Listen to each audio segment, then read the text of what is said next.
EPF உறுப்பினர்களுக்கு ஒரு நல்ல செய்தி கிடைத்துள்ளது.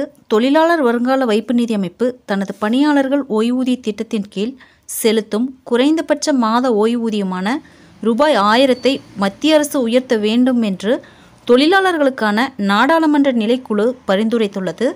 இதைத் தொடர்ந்து விரைவில் இதில் பெரிய அறிவிப்பு வரக்கூடும் என எதிர்பார்க்கப்படுகின்றது. பாஜக மூத்த தலைவர் பசுவராஜ் பொம்மை தலைமையிலான குழு நாடாளுமன்றத்தில் இது தொடர்பாக ஒரு அறிக்கையை தாக்கல் செய்தது. அந்த அறிக்கையில் ஓய்வூதியம் பெறுபவர்களுக்கு குறைந்தபட்ச ஓய்வூதியம் மாதம் ரூபாய் 1000 வழங்கப்பட்டு 10 ஆண்டுகளுக்கு மேல் ஆகிவிட்டதாக தெரிவிக்கப்பட்டது.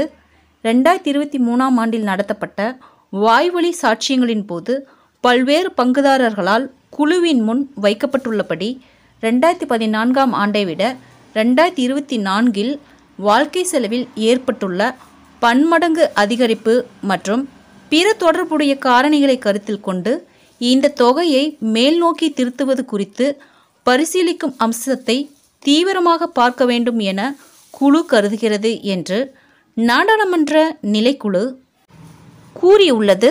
சம்பந்தப்பட்ட நிதி தாக்கங்கள் இருந்தபோதிலும் பாதிக்கப்பட்ட ஓய்வூதியம் பெறுவோர் மற்றும் அவர்களது குடும்ப உறுப்பினர்களின் பெரிய நலன் கருதி ஒரு இணக்கமான தீர்வை எட்டுவதற்கு அமைச்சகம் மற்றும் இபிஎஃப்ஓ இந்த முக்கியமான பணியை மேற்கொள்ள வேண்டும் என்று குழு விரும்புகிறது என்று குழு சார்பில் தெரிவிக்கப்பட்டுள்ளது.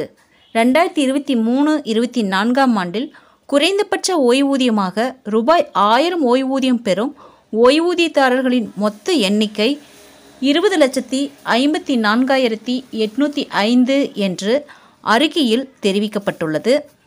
ஜனவரி 1, 2025 அன்று நாடு முழுவதும் அறிமுகப்படுத்தப்பட உள்ள இபிஎஃப்ஓவின் மையப்படுத்தப்பட்ட ஓய்வூதிய கட்டண முறையை பாராட்டிய குழு இந்த முயற்சியால் 80 லட்சம் ஓய்வூதியதாரர்கள் தங்கள் ஓய்வூதியத்தை ஒரு சில வங்கிகளிலிருந்து மட்டுமல்லாமல் எந்த வங்கியிலிருந்தும் எடுக்க முடியும் என்று கூறியது.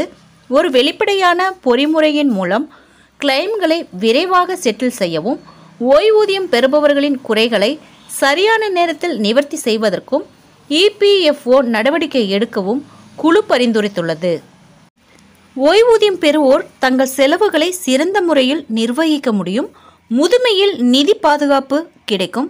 அரசு மற்றும் தனியார் துறை ஊழியர்களிடையே ஓய்வூதிய பலன்களில் உள்ள இடைவெளி குறையும்.